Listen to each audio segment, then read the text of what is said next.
Monsieur Majid Khalfallah, bonjour. Bonjour. On vous appelle Captain, c'est vrai? Oui, avant on m'appelait Captain parce que je dirigeais des équipes, je suis un peu leader au niveau de la communauté open source, Donc vous etc. avez Donc en hérité Tunisie de on ce m'appelle surnom en Captain. fait. Enfin maintenant pas beaucoup, parce Moi. que ceux qui m'appelaient Captain sont devenus de vieux aussi. Donc ça va. D'accord, est-ce qu'on peut, capitaine, revenir un peu sur votre parcours Mon parcours professionnel, professionnel? en fait, je suis diplômé de l'École nationale d'ingénieurs de Tunis en 1985. Mhm. De là, j'ai fait la Société nationale d'exploitation et de distribution des eaux comme ingénieur d'études. Puis j'ai intégré l'IRSIT. L'IRSIT, c'est l'ancêtre c'est aussi le précédent du CIREST comme en Algérie. C'est l'Institut régional des Des sciences sciences informatiques et informatiques des et télécommunications. télécommunications, absolument. Pour travailler comme ingénieur chercheur dans le système d'information géographique, pour aboutir après à devenir le directeur du laboratoire des systèmes d'information et d'aide à la décision en référence spatiale. Parfait. Avant qu'on... Jusqu'à Allez-y. l'an 2000 à peu près. En l'an 2000, j'étais appelé par Tunisie Télécom pour devenir le DSI Tunisie Télécom. Jusqu'en 2007. En 2007, je gagne, enfin, je passe un peu par le centre de promotion des exportations. Puis j'ai été rappelé par une filiale de Tunisie Télécom qui est la Sototel. C'est l'entreprise qui met en place les câbles, qui a mis pratiquement la majorité du câble et des fibres optiques en Tunisie. Jusqu'en 2010. En 2010, c'est la SONED qui me rappelle après 20 ans d'avoir quitté pour devenir le directeur des systèmes d'information de la SONED. Et jusqu'à Et la boucle aujourd'hui, est bouclée. voilà, et la boucle est bouclée. Qu'est-ce Voilà. que vous pensez, sans transition, de l'Algérie 2.0 qui se tourne cette année vers l'Afrique? Est-ce que vous pensez qu'on a longtemps négligé les potentialités de l'Afrique noire? Négligé, je ne sais pas, mais Enfin, négliger les investissements potentiels. oui, enfin, en fait, c'est pas la première fois que je viens à Algérie 2.0. J'étais venu, ça fait 3 ans. Oui. C'était encore un Très événement, réduit, oui, un très événement de confidentiel. jeunes, geeks, etc. Et cette année, c'est devenu un grand événement professionnel. C'est pour ça que je dis, c'est pas négligé, c'est qu'il y a un niveau de maturité de l'événement Algérie 2.0. Quand Algérie 2.0 atteint une certaine maturité, il s'est internationalisé. Naturellement, il va vers son continent. Pourquoi c'est important l'open source par rapport au logiciel payant? À Euh, ce question. vous avez dit par rapport au logiciel payant, l'open source aussi n'est pas gratuit. D'accord? N'est pas gratuit. C'est-à-dire? Enfin, quand vous installez un logiciel, il faut bien quelqu'un qui s'en occupe. Mhm. Il faut le former. Il faut parfois payer une assistance externe d'une expertise un peu plus pointue, D'accord. etc. Il faut acheter des livres autour de ça. Et là, ça coûte 70% du logiciel.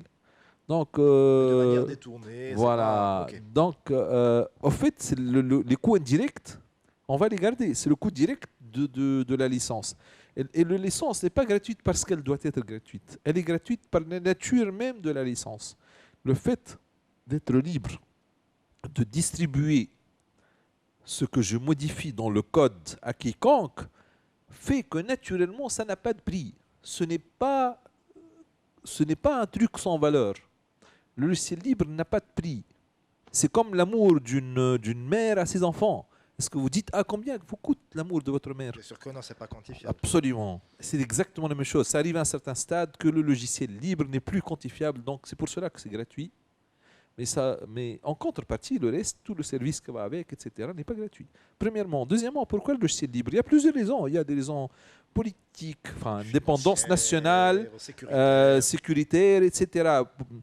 Au niveau de l'indépendance nationale, un grand nombre de pays dans le monde passent au logiciel libre parce que le format de leurs données de l'État sont des formats ouverts et qui sont exploitables par d'autres logiciels, autres que le logiciel avec lequel ils ont été créés. Avec le logiciel fermé, je ne dis pas propriétaire parce que même le libre est aussi propriétaire. Mhm. Avec le logiciel à code fermé et à structure fermée, le jour où vous perdez votre logiciel, ou l'entreprise qui a développé ce logiciel ferme ses portes, vous perdez tous vos Le données. Et recouvrement est ça, impossible. Il n'y a pas de backup. même pour Il une y a pas de... entreprise privée, c'est déjà dangereux. Que dire d'un État? Donc politiquement, c'est très important. Euh, deuxièmement, au niveau de l'indépendance par rapport à l'utilisation du logiciel lui-même, c'est que je n'ai pas à être contrôlé par quelqu'un d'autre, j'ai le choix, puisque c'est un logiciel libre, donc n'importe quelle entreprise peut le télécharger, le maîtriser et offrir du service dessus. Le customiser en fonction de ses besoins. Non, pas, je parle de prestataire de service. Donc, en fait, je ne suis pas tributaire d'un représentant de telle marque X ici, qui est unique, qui a le monopole et qui peut me manipuler, moi, client, comme elles veulent. Tant que cette entreprise n'offre pas du service correct, automatiquement, d'autres entreprises vont se créer et se former. Dans le logiciel libre, ça ne disparaît jamais. Parce qu'il y a toujours une fork, ce qu'on appelle une fork, il y a toujours quelqu'un, même si l'entreprise d'origine disparaît, le code source est disponible pour tout le monde, donc il y a un autre groupe, une autre entreprise, une autre communauté qui va s'emparer, qui va le modifier, qui va le faire vivre, qui va faire sortir de notre logiciel. Avec Firefox notamment. Absolument. Donc il n'y a pas une, deux panoplies. En plus, la participation dans Linux, il y a beaucoup de parties de code qui ont été écrites par des Tunisiens, par des Algériens, et ça, vous ne le savez pas.